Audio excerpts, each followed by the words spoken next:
ഇതൊരു വെണ്ട കൃഷിത്തോട്ടമാണ്. ഏക്കർ കണക്കിന് സ്ഥലത്ത് വെണ്ട മാത്രം കൃഷി ചെയ്യുന്ന ഒരു കൃഷിത്തോട്ടമാണിത്. ഇത് ഒക്കറ ടൈപ്പ് വെണ്ട ഇനമാണ്.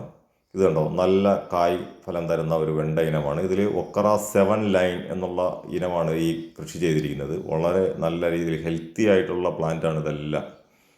അതുപോലെ തന്നെ ഇത് കണ്ടോ, ഇത് ഒക്കറ റെഡാണ്. റെഡ് കളർ വരുന്ന ഒക്കറ ഇതിൽ വരുന്ന റെഡ് ഇനമാണിത്. ഇവർ കൂടുതലായിട്ട് കൃഷി ചെയ്യുന്ന ഒക്കറ 7 വരുന്ന വെണ്ട ഇനമാണ്.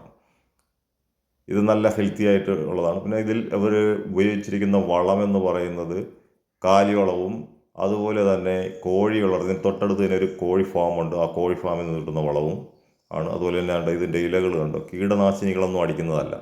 ചെറിയ ചെറിയ പുഴുക്കുത്തുകളൊക്കെ ആണെങ്കിലും ഇതിൻ്റെ കായ് എന്ന് പറയുന്നത് വളരെ ഹെൽത്തി ആയിട്ടുള്ള, വളരെ വലിയ നല്ല കായ്ഫലം കിട്ടുന്ന ഒന്നാണ്.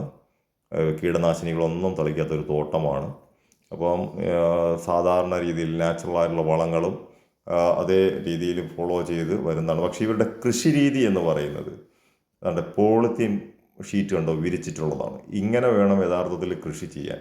വളരെ നല്ല കായ്ഫലം കിട്ടണമെങ്കിൽ ഇതുപോലെ ചാലുകൾ കീറി അതിൽ പോളിത്തീൻ ഷീറ്റ് വിരിച്ച് അതിൻ്റെ മുകളിൽ ഒരു ചണച്ചാക്കും കൂടെ ഇട്ട് ശേഷം കൃത്യമായ അകലത്തിൽ കുഴികളെടുത്ത് അതിലാണ് ഈ തൈ നടുന്നത്. കണ്ടോ, ഇവർ തൊട്ടടുത്ത പ്ലാന്റ് ചെയ്യാൻ വേണ്ടിയിട്ട്, അടുത്ത കൃഷി ചെയ്യാൻ വേണ്ടിയിട്ട് അവർ ഇപ്പോഴേ തട്ടുകൾ ഒരുക്കുന്നതാണ്.